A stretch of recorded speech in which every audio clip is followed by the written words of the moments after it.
Hi friends, இன்றைக்கி அமிர்தா சமையலில் கிராமத்து ஸ்டைலில் பீர்க்கங்காய் கிரேவி செய்யலாம். இந்த பீர்க்கங்காய் கொஞ்சம் முத்தலாக இருக்குது. இளம் பீர்க்கங்காவாக வாங்கிக்கோங்க. அது மேலே தோல் மட்டும் சீவி எடுத்துக்கலாம்.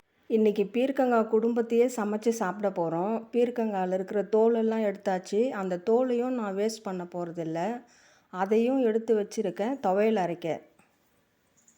ரொம்ப பொடியாக கட் பண்ணணும்னு அவசியம் இல்லை. மீடியம் சைஸில் கட் பண்ணால் போதும். பீர்க்கங்காய் கிரேவிக்கு தேவையான தக்காளி வெங்காயம்லாம் முதல்ல ரெடி பண்ணி வச்சுக்கலாம். இந்த பனி சீசனில் தக்காளிலாம் பார்த்திங்கன்னா பழமாக வரல, காயாக தான் இருக்குது. அதனால் மிக்சியில் போட்டு நான் பேஸ்ட்டாக அரைச்சிக்கிறேன். இந்த பீர்க்கங்காய் கிரேவிக்கு ஹைலைட்டு வேர்க்கடலை பொடி தான். வேர்க்கடலையை வறுத்து தோல் இல்லாமல் எடுத்து வச்சுருக்கேன். மிக்சியில் போட்டு இதை நான் பொடி பண்ணிக்க போகிறேன். கிரேவிக்கு தேவையான எண்ணெய் கடுகு சேர்த்து பொரிய விட்டு, கடுகு பொரிஞ்சதும் இடித்த பூண்டு, சின்ன வெங்காயம், பெரிய வெங்காயம் இது ரெண்டுமே சேர்த்தேன் நான். உங்கள்கிட்ட எது இருக்குதோ அதை சேர்த்துக்கலாம். கருவேப்பிலையும் சேர்த்து நல்லா வதக்கிக்கிட்டேன். இந்த ஸ்டேஜில் நறுக்கி வச்ச பீர்க்கங்காவையும் கொஞ்சம் கல் உப்பும் சேர்த்து நல்லா வதக்கிக்கிட்டேன்.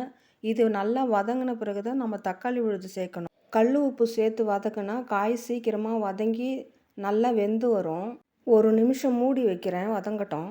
காய் நல்லா வதங்கி 3/4 பாகம் வெந்துருச்சு. இந்த ஸ்டேஜில் தக்காளி விழுதை சேர்த்துக்கலாம். இந்த விழுது நல்லா பச்சை வாசனை போகிற அளவுக்கு வதக்கணும். முதல்ல நம்ம தக்காளி சேர்த்துருந்தா காய் வேகாது. தக்காளி பச்சை வாசனை போயிடுச்சு. இப்போ மிளகாய் பொடி, மல்லிப்பொடி, மஞ்சள் பொடி, கொஞ்சம் பெருங்காயத்தூள் இதெல்லாம் சேர்த்து நல்லா வதக்கிக்கிட்டேன். பச்சை வாசனை போகிற அளவுக்கு வதக்கினேன். ஏற்கனவே நான் கல் உப்பு சேர்த்துருக்கேன், அதனால் இப்போ உப்பு சேர்க்கலை. மசாலா நல்லா கலந்து பச்சை வாசனை போயிடுச்சு. இந்த ஸ்டேஜில் கொஞ்சமாக தண்ணி விட்டு மூடி வச்சுட்டேன். நிறைய தண்ணி ஊற்ற வேண்டாம். இது என்னென்னா கொஞ்சம் கிரேவி மாதிரி தான் நம்ம செய்ய போகிறோம். கிரேவி நல்லா சுண்டி வந்திருக்கு பாருங்கள். இந்த ஸ்டேஜில் கொஞ்சமாக புளி தண்ணி ஊற்றிக்கலாம். இந்த பீர்க்கங்காய் கிரேவிக்கு டேஸ்ட்டு கொடுக்கறதே இந்த வறுத்த வேர்க்கடலை பொடி தாங்க. இதை போட்ட உடனே நம்ம ஸ்டவ்வை ஆஃப் பண்ணிடணும், கொதிக்க விடக்கூடாது. வேர்க்கடலை பொடி போட்ட உடனே ஸ்டவ்வை ஆஃப் பண்ணிவிட்டேன். அதுக்கப்புறம் தான் தாளித்து மல்லித்தழை தூவி இறக்குனேன். செம்ம வாசனையாக இருக்குது.